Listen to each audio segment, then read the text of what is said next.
intrigue, legend, and fear. This is the Bermuda Triangle.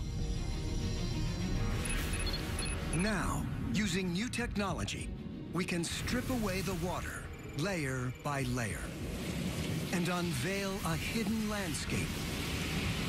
We'll drain the Bermuda Triangle, working our way deeper and deeper to explore its darkest corners, tackling some of the Triangle's greatest mysteries.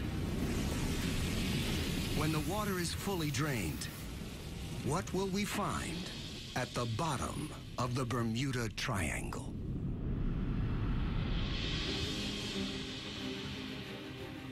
Bermuda, an island oasis 650 miles off the east coast of the United States. For centuries, it's been a refuge for Atlantic shipping, but the island's waters conceal a deadly threat. At the same time as being incredibly attractive, Bermuda also represents a serious no-go area for mariners without specific Bermuda experience. Bermuda's name comes to strike fear into the hearts of sailors and earns a reputation as the Isle of Devils. The paradox of Bermuda's paradise is that it was literally a ship's graveyard for its first 200-300 years. As custodian of the wrecks, Philippe Rouja tracks and monitors Bermuda's historic shipwrecks.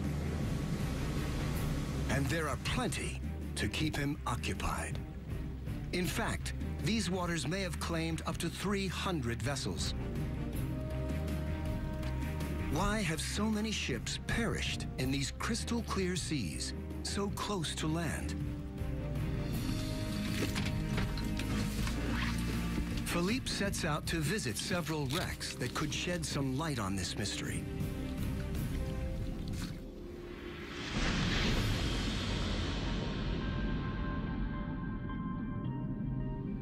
First, the Mary Celestia, an iron-hulled steamship carrying supplies in the American Civil War. She left Bermuda, she came down South Shore and came to her demise right here, which is a very curious thing because we're literally only 800 meters from shore. And it happened on a flat, calm day. There's a lot of intrigue about it. Trying to figure out just how this came to be. She lies only about 50 feet down. The ship's distinctive paddle wheel is still recognizable.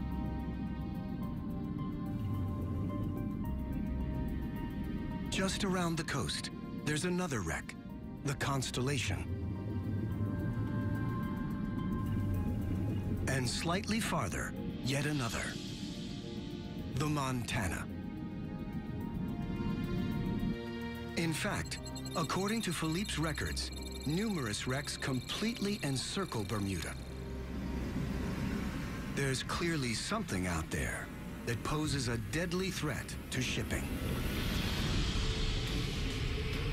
To address this and other long-standing Bermuda Triangle mysteries, we need to see the underwater lay of the land.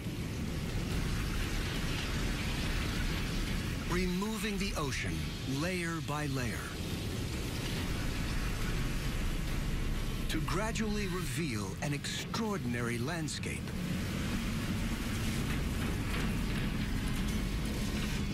Never seen before.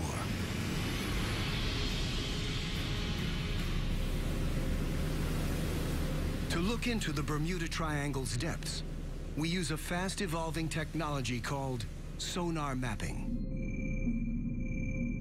Sonar mapping fires sound waves to the ocean floor. The return signals display the shape and depth of the land beneath. And it's sonar technology that may help uncover the cause of the hundreds of shipwrecks surrounding the island. Hey, how you doing, Nick? All right, good, man. How you doing? Geologist Nick Hutchings is a modern-day prospector. He's using sonar mapping to hunt for signs of specific underwater formations close to where some of Bermuda's wrecks lie.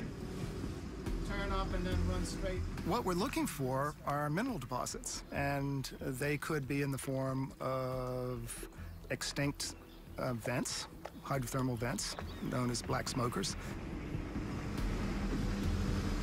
Nick believes the now extinct vents could contain rare metals and minerals.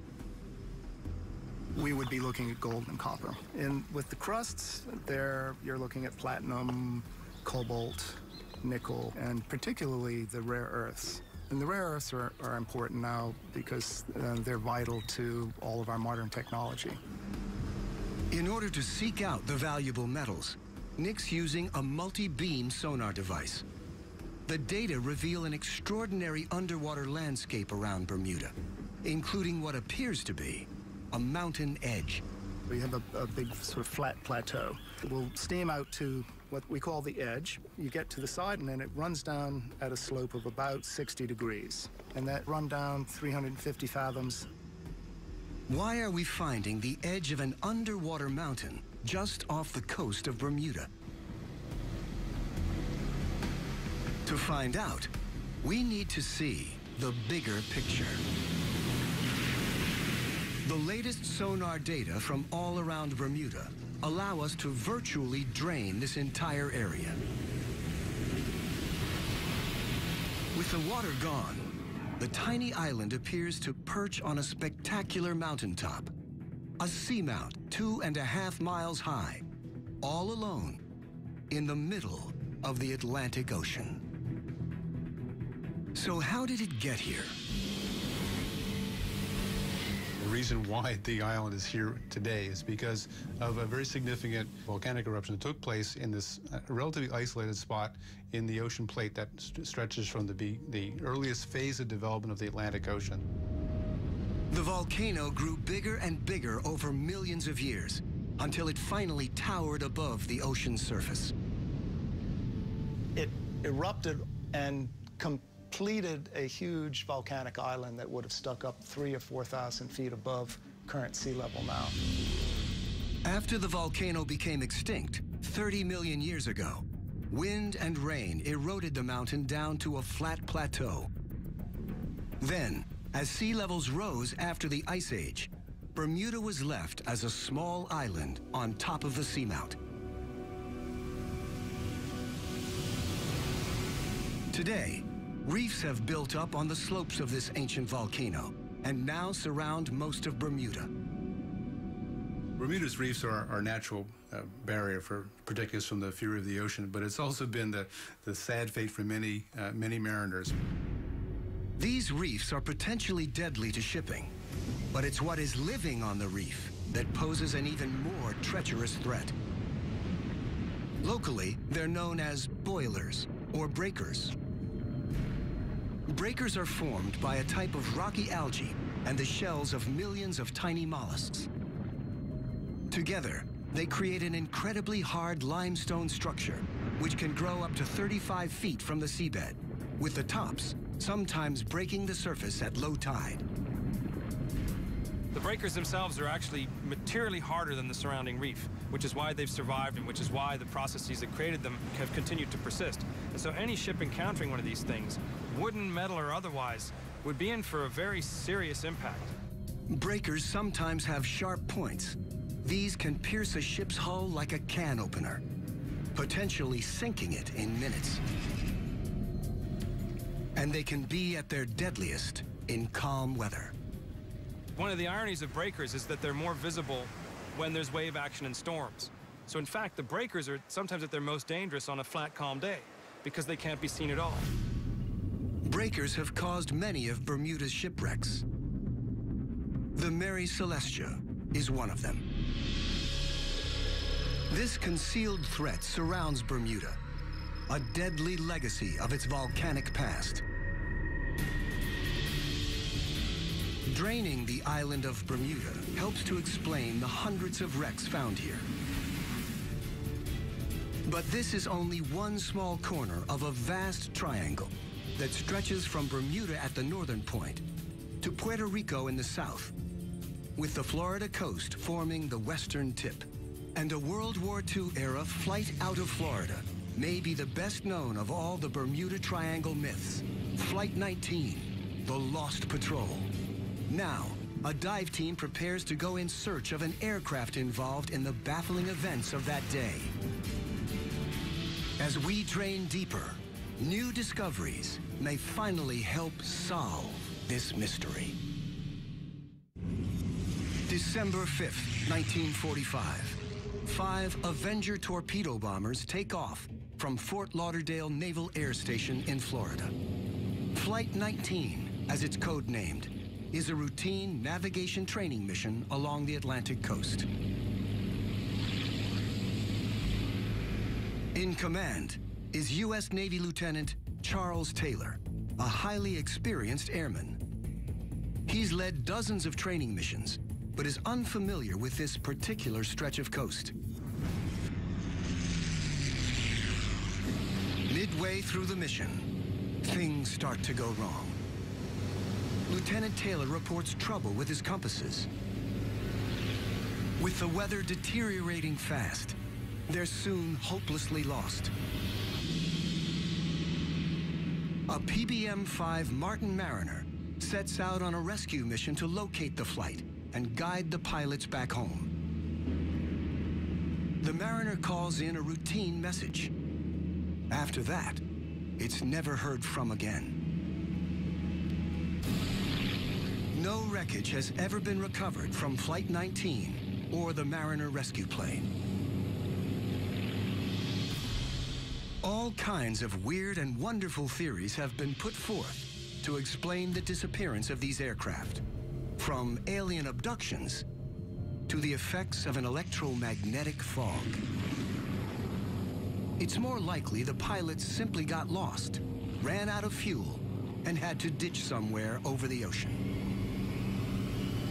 The Mariner and Flight 19 ran into trouble somewhere in the area surrounding the Bahamas. For the first time, it's possible to drain this area to the seabed, around 3 miles down. Draining reveals a vast, featureless underwater zone known as the Abyssal Plain. It's like a gigantic underwater desert, and easy to see why the aircraft have never been recovered. But now, 70 years later, we may finally be close to finding the Martin Mariner rescue plane. Mike Barnett is a technical diver who specializes in hunting down lost aircraft. He's spent years investigating the Flight 19 incident and thinks he's got a pretty good idea where the Mariner crashed. I tried to recreate the flight path in my mind where this aircraft might have gone and where it went down. Starting off down here at Banana River Naval Air Station, where the aircraft launched from, it traveled north up to Cape Canaveral, and then it headed offshore to rendezvous with the search area it was assigned. We know about a half hour after taking off, there was an explosion sighted. There's a freighter out there that recorded seeing an explosion midair. When the vessel got on site, they didn't find any debris. Either the aircraft sunk or portions of it were carried away by the Gulf Stream. Today, Mike and his team set out in search of the remains of the lost aircraft. The site we're going to investigate today, it's about 230 feet of water, about 50 miles off the coast. We think this is a potential suspect worthy of investigation because it is in the general area. It's a little bit north of where we would expect it, but with the influence of the Gulf Stream, it could have been carried north. Local fishermen have reported wreckage in this area, and Mike's looking for it on his sonar. We just ran over the target. It's low profile, it's fairly small, which you'd expect for an aircraft. I guess at this point now, it's just time to suit up and go check it out.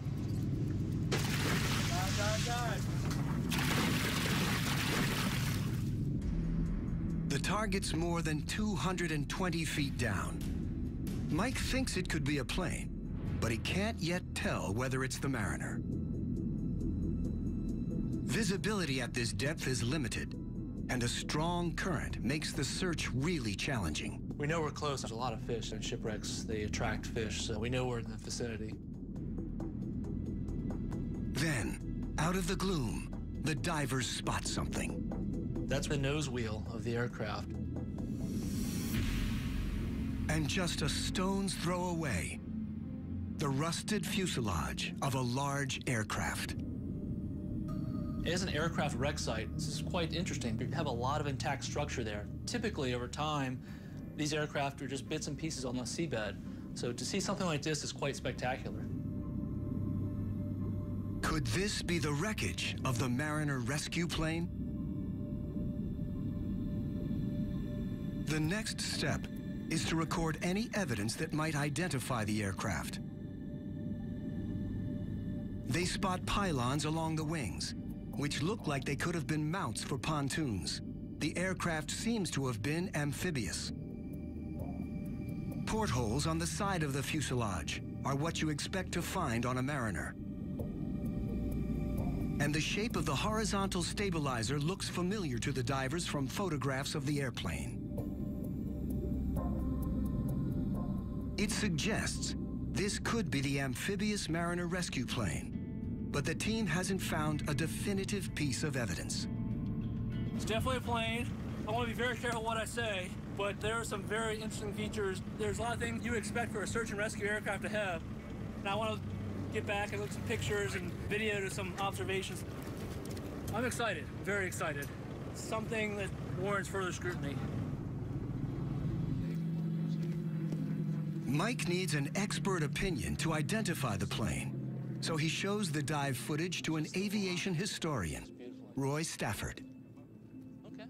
Roy's a former U.S. Navy pilot and an authority on American military aircraft. This is the very start of the dive. We've made our way to the bottom, and we're heading up current to find the wreck. And as you can see, we're starting to see some debris come into view here. We originally were diving this with the hopes of finding the PBM-5 Martin Mariner, but as we're cruising around the site looking at some of the features, we're seeing things that are inconsistent with that, and so we're kind of left with the question, what aircraft is this? Well, judging by the brake system and the tire that was on there, it would be a post-World War II aircraft. Okay. I could tell that right off the bat. That looks like it's obviously part of the cockpit, the top of it, the windows. Roy is 100% certain this wreck's not the Mariner they've been looking for. But if the wreckage isn't the missing search and rescue plane, then what is it? The answer could help resolve another triangle mystery. It's significant down here, the porthole that you see there may be a porthole for a camera. Exactly, and we actually see several of them inside that were very prominent that really caught our attention. Mm-hmm. You can see there's twin engine. That pretty much ices it. There's only two possibilities, two pylons, one on each side would be either an RB-66, which usually wouldn't have a reason to be in that area, or the Navy A3. It doesn't take Roy long to conclusively identify the type of plane. It's beyond a doubt an A3 Skyward by comparing the fuselage and the pylons underneath the wings, the sweep back on the horizontal tail, the fact that the landing gear retract into the fuselage. These are all absolute indices of it being an A3 Skyward.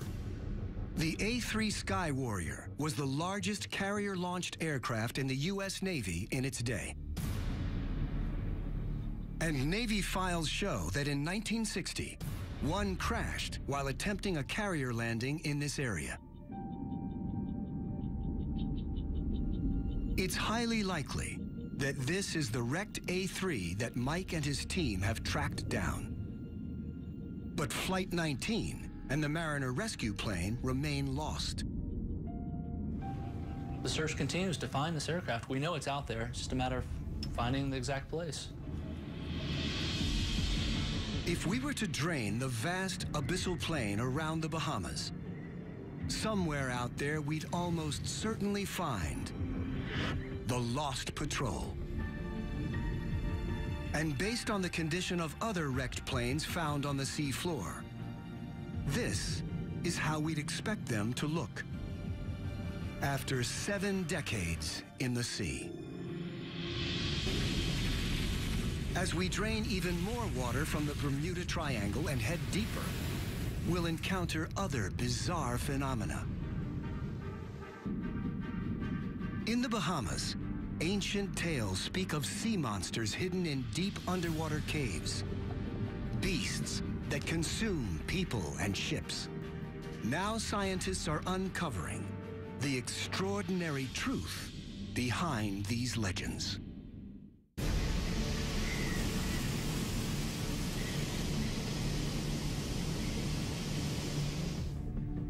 Just 50 miles off the coast of Florida, at the Bermuda Triangle's western point, lie the Bahamas. An archipelago of more than 700 islands. Here we encounter one of the Triangle's most mysterious natural forces. Whirlpools that, according to local legends, can suck down people and ships.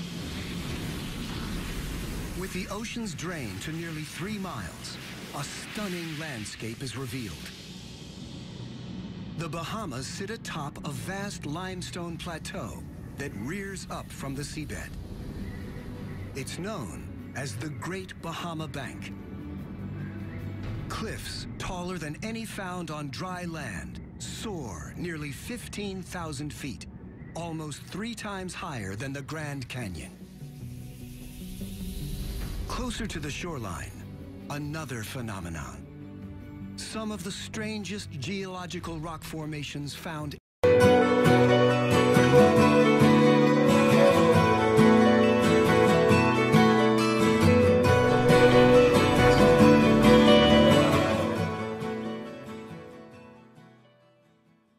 anywhere in the world. They're called the blue holes. Gigantic underwater cavities extending hundreds of feet below sea level. Dean's Blue Hole is the biggest and deepest of them all. Tom Iliff is one of the world's leading blue hole experts and well aware of the dangers. There have been instances where people get too close to the edge, and there's a very steep slope of sand that drops down into the blue hole. If you're not careful, one step over the ledge and you go sliding down into it. Over the years, Dean's Blue Hole has claimed several lives. Locals tend to keep their distance, warned off by some alarming supernatural tales. In the Bahamas, there's a lot of stories and folk legends pertaining to blue holes. One of them is that there's a monster called the Lusca that lives down in the blue hole, and the water coming in and out is actually the Lusca, this monster, inhaling and exhaling water. There's stories of ships coming in close to the blue hole and actually being sucked down by the inhalation of Lusca. Incredibly, Tom has observed whirlpools at Dean's Blue Hole, just like those spoken of in the legends. When the tide's been going in, I've seen as many as 3 vortexes or whirlpools simultaneously sucking water down into this cave. Tom's eager to find a rational explanation for this strange phenomenon. There's a tidal effect at work here. But could there also be other forces operating in the blue hole's largely uncharted depths? The only way to find out is to dive. Tom's been exploring blue holes in the Bahamas for more than 20 years, and they never fail to impress.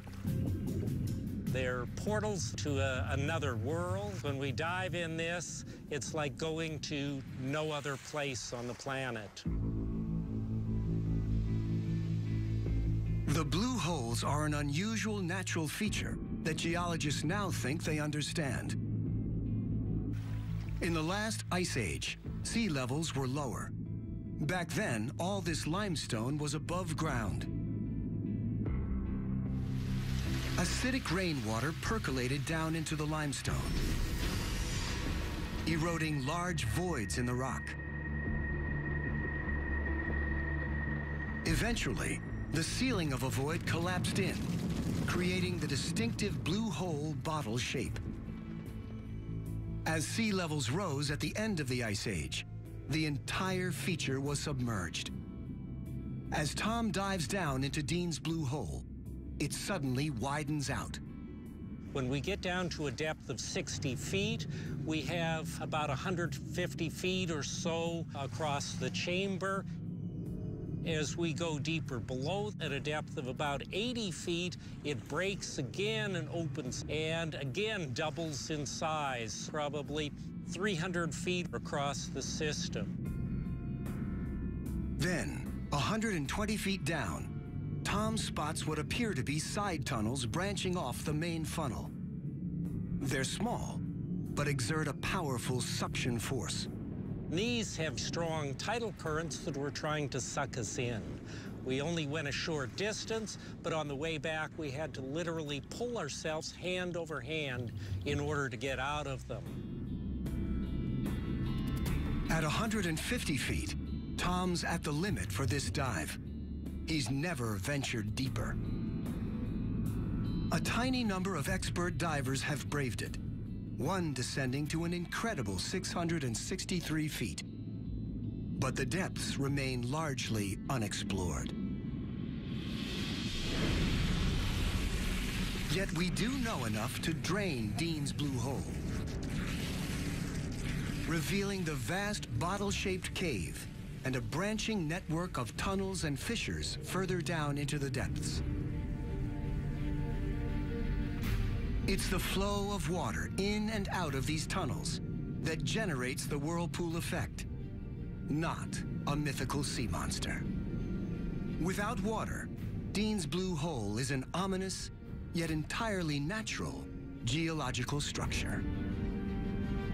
The Bahamas' blue holes may be slowly giving up their secrets, but there are many more unexplained phenomena at work in the Bermuda Triangle.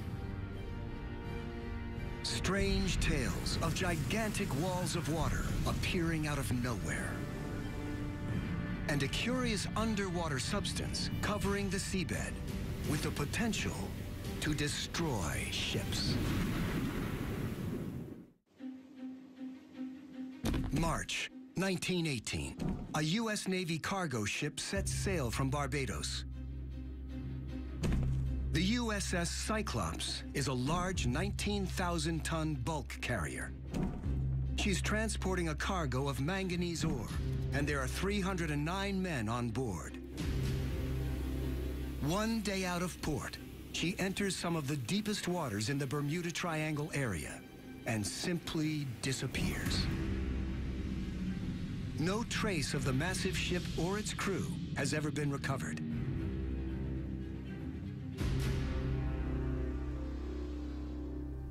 For Marvin Barash, the story's linked with personal tragedy. My great-uncle, Lawrence Merkel, was a fireman on board the ship. He was in his early 20s, and he was among the 309 lost. Typically, when ships are lost, something is found. Whether it's part of a lifeboat, whether it's some cargo, some piece of wreckage, something turns up eventually. In her case, nothing. The absence of any scrap of wreckage soon gives rise to some wild theories. All kinds of bizarre stories came out. There was a Washington, D.C. newspaper that claimed that she had been taken over and had been turned into a pirate ship and was running in Amazon waters. Others were saying that she had been taken over by a German submarine, even as far as gigantic sea life, like octopus. There were some pictures of such incidents in some newspapers across the country. Marvin has devoted his life to finding out what really happened to the Cyclops. He's scoured every document and record linked to the ship. It's taken decades of painstaking research, but he now believes he's identified a fatal weakness in the ship's design. She was at one time the largest and fastest U.S. Navy ship afloat. She had a flat bottom. She rolled quite easily. And on one day, she rolled approximately 50 degrees one way and in the high 40s the other way. And to many vessels, that could have just continued and caused a complete catastrophe. So given the ship's tendency to roll, did something happen to tip her over? Something extraordinary. For centuries, mariners have spun tales of rogue waves. Enormous walls of water appearing out of nowhere, overwhelming any ship in their path. The idea of rogue waves has been the thing of legend for many, many hundreds of years. Mariners come back reporting having seen these waves, having experienced and survived these rogue waves. According to Dr. Simon Boxall, these old tales can no longer be ignored. By using satellites, we can observe the entire world in a few days. And so we have, over the last 20 years, observed and measured freak waves, which are, in some cases, in excess of 100 feet. So they do exist. Supersized waves have occasionally been captured on film. This one, in the winter of 2012, slammed into an emergency response vessel in the North Sea.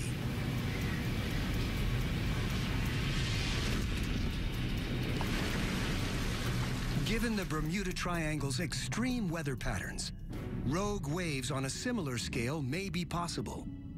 You have North Atlantic, you have equatorial storms, the hurricane system's coming through on a regular basis, and you've got storms coming off the Gulf of Mexico. And these come together to create a very confused and a very turbulent sea with freak waves. So did the Triangle's turbulent seas produce a freak wave large enough to sink the Cyclops? The Bermuda Triangle has long been thought of as a place of mystery. We're using the latest technology to drain it layer by layer and possibly dispel the myths. Sometimes experimental science can help tackle a long-standing puzzle. Plymouth University in southern England, the Coast Laboratory Wave Tank. This is one of the most advanced wave tanks in the United Kingdom. It can simulate a wide range of the ocean conditions that occur in the Bermuda Triangle. Scientists here take the theory of rogue or freak waves very seriously. Let's go for a focus location of 16 meters. Today, these oceanographers are conducting an experiment to determine whether a rogue wave could have sunk a large vessel like the missing U.S. Navy ship, the Cyclops. The team deploys a scale model comparable in size to the Cyclops.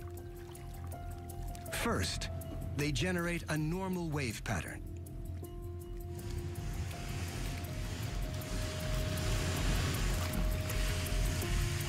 With waves the equivalent of 25 feet high, the vessel remains stable. But when they simulate the impact of two storm fronts converging, there's soon interference in the wave pattern. And suddenly, as if out of nowhere, a rogue wave. It's the equivalent of a wave more than 50 feet high, and its impact on the scale model is clear.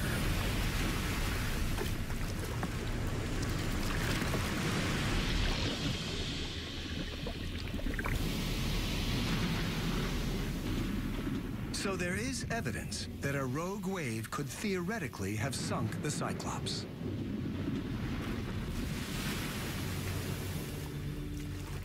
But there's another bizarre phenomenon that could explain the loss of the ship. On the seabed, at depths below 1,100 feet, deposits of a strange, milky, waxy material can be found.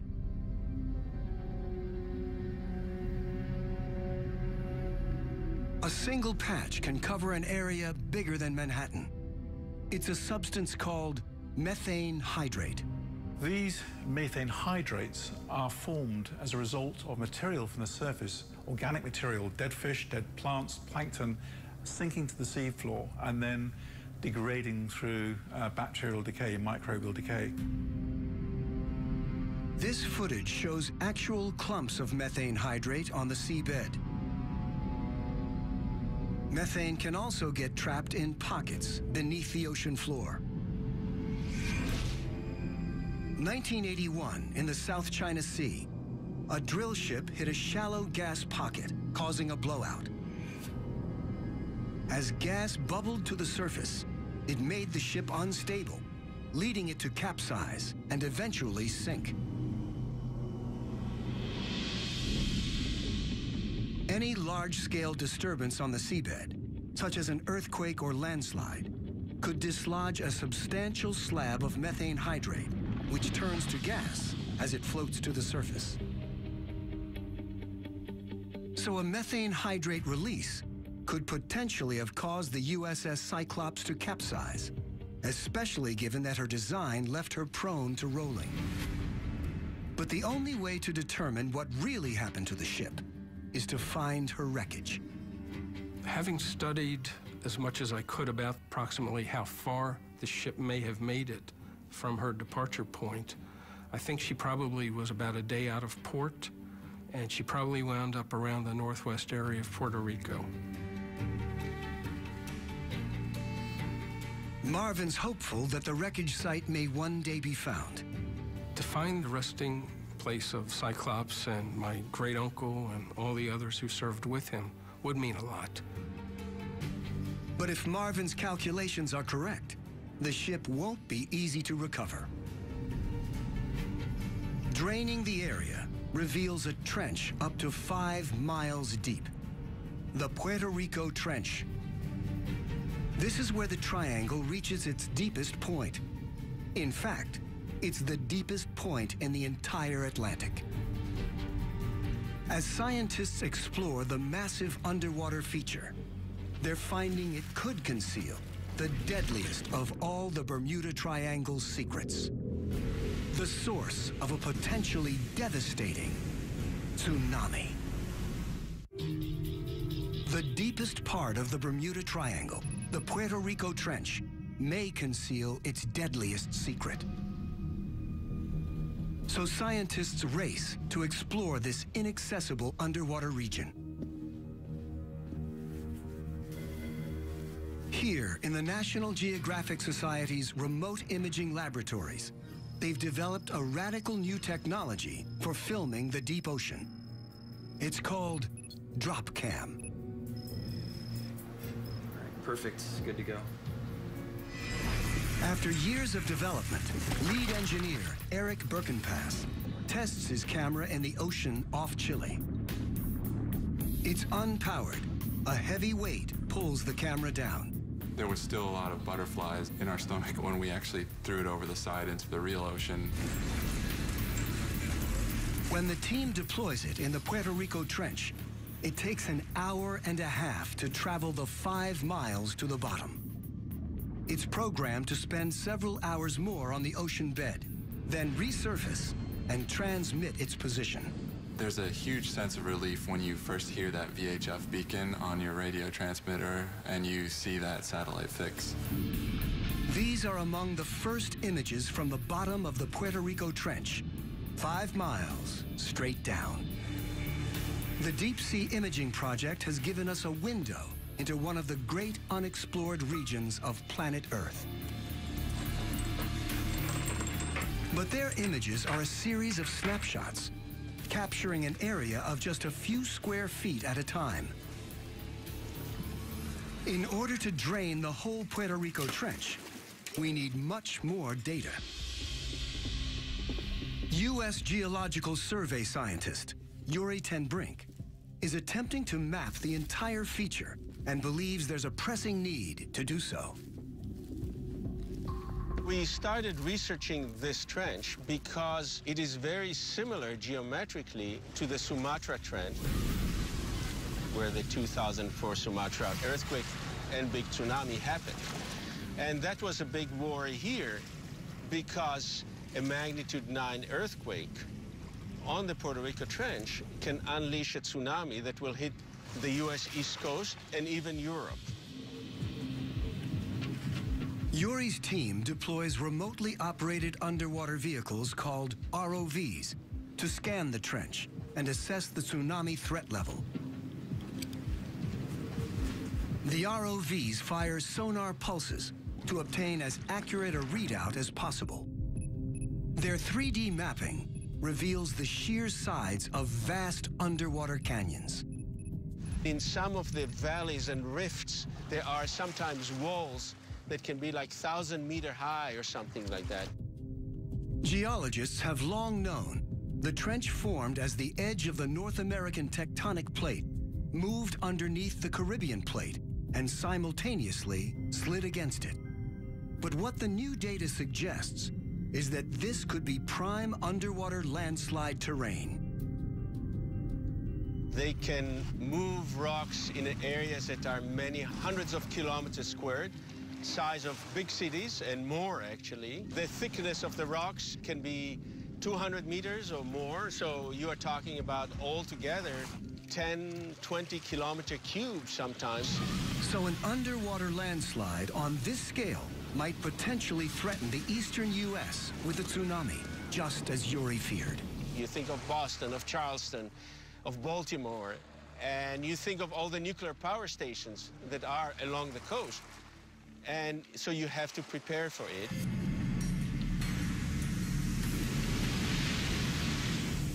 The terrifying impact of a tsunami on an insufficiently protected nuclear power station is now understood. Following the 2011 Fukushima disaster, for an equivalent tsunami to reach the U.S., there would have to be a magnitude 9 earthquake in the trench. To assess the odds of a quake on this scale, Yuri's team sampled rock cut from the bottom.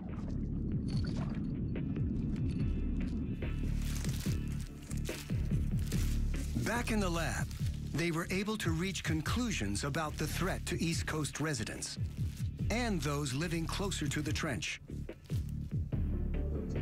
From our current understanding, we are not sure that it's capable of such large earthquakes. That not to say that it's not capable of big earthquakes, magnitude 8 to 8.5. That could also happen. They may not hit the U.S. East Coast, but they will still cause tremendous damage in the Caribbean. It's also possible that an earthquake centered in the trench could trigger a methane hydrate release, a further clue that these may be responsible for some of the area's notorious disappearances. Yuri's completed data allow us to drain 500 miles of the Puerto Rico Trench. Given its vast scale and immense depth, it's perhaps no surprise many of the triangle's missing ships and planes remain lost. There are spectacular sheer cliffs several miles high.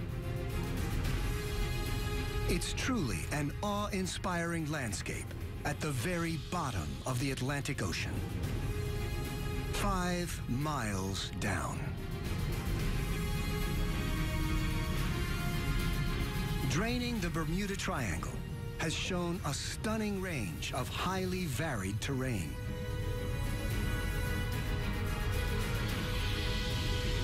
Including some of the strangest features known to exist in our oceans.